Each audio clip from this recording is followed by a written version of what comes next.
Okay, so this is a special little bonus for all the participants in our video webinar for some things that Rav Jill wanted to say and didn't get to say.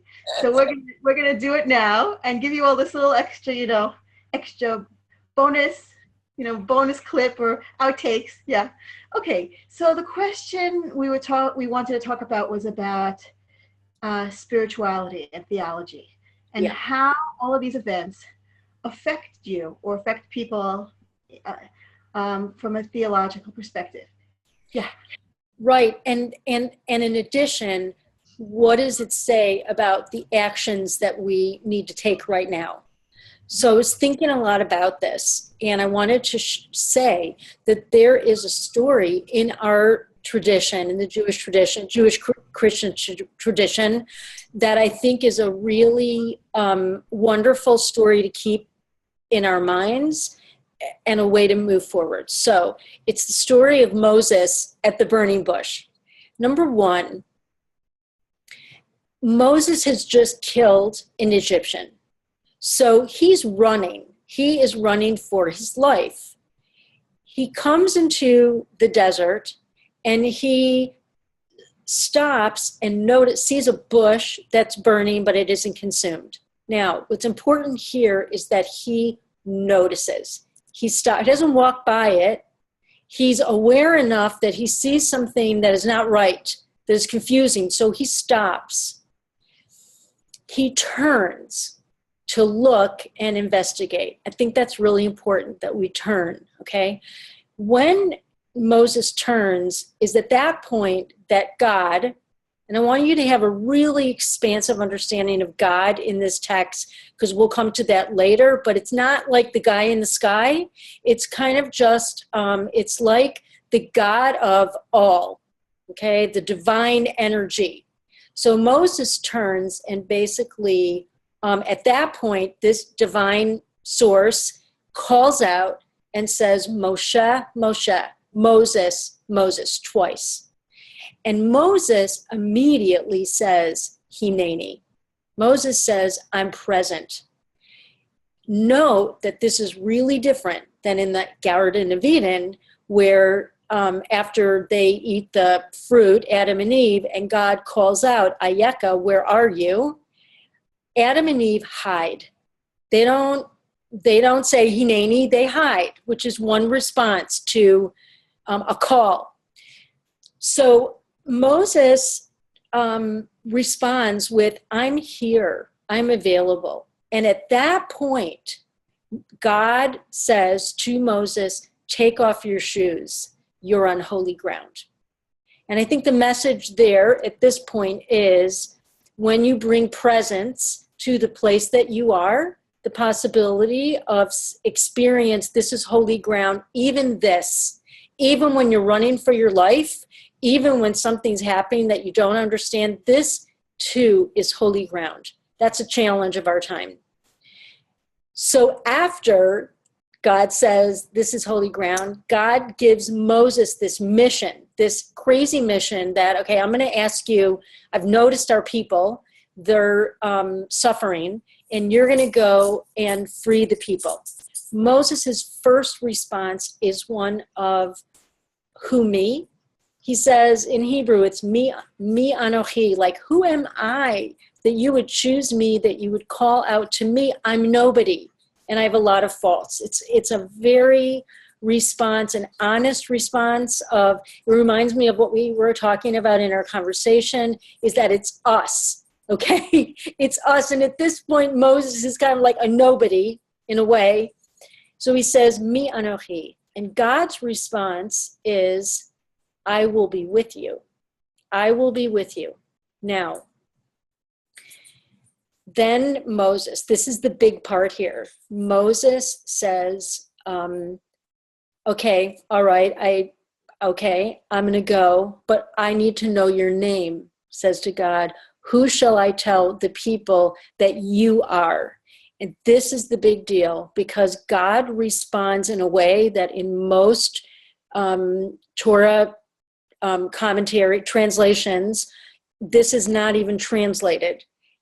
God says, Ehya asher ehya. Meaning, the literal translation is, I will be. God's name is, I will be what I will be. Now, the root of Ehya is being, to be, all right? And so God responds that God's name is being, but in the sense of becoming, in the sense of who I am is unfolding, is a process.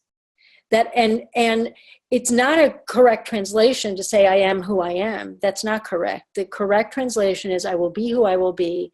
And Aviva Zornberg, what she says about the translation of what Ehya Asher Ehya is I am the very principle of becoming, of allowing the possible to happen.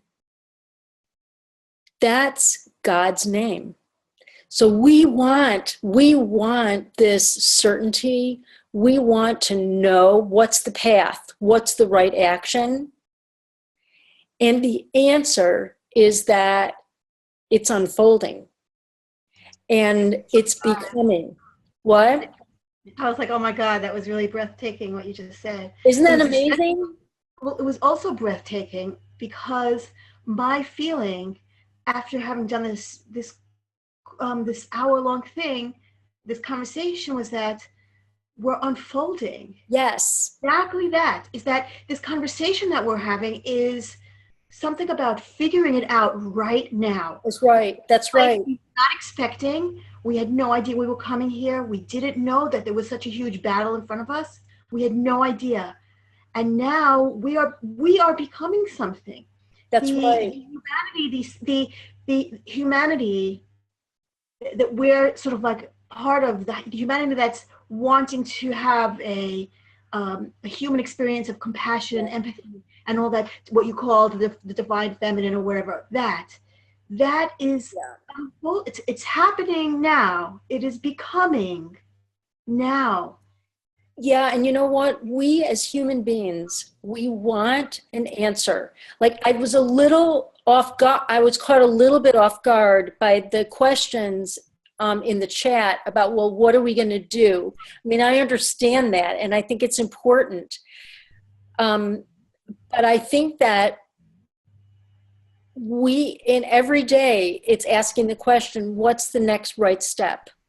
We don't have necessarily a plan. What we do have is we have each other, and we can have a commitment to be engaged in the conversation.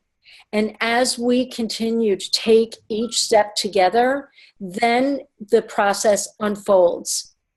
And I know that as human beings, that is somewhat uncomfortable, but I actually think that is the divine feminine part of trusting the process of unfolding, and that the important thing is to be in it. The important thing is to have friends and to be engaged.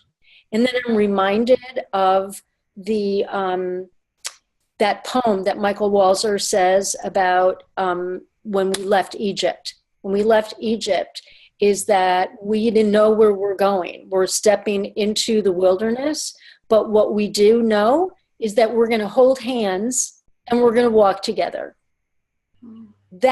It's about having faith in that, having faith in our own best selves, in making spiritual friendship connections, having faith in each other, and that we're going to walk through this. We're going to walk. This is the wilderness. We're in a wilderness. We don't know. So. Wow. So I'm still recording. This is this outtake. Should I stop recording?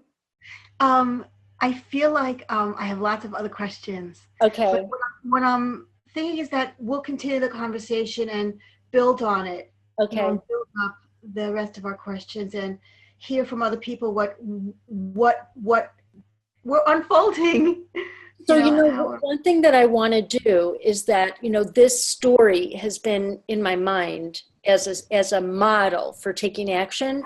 And I do have the intention of writing this up because I think it has the elements of a path, which starts with noticing. It starts with recognizing our inadequacy and still being present, like holding both of those things. I feel inadequate and knowing that, God says, I'll be with you, okay? And that believing in the process. So I'm going to write this up. I don't know when. Okay, fantastic. Hopefully this week. Fabulous. So, all right, fantastic.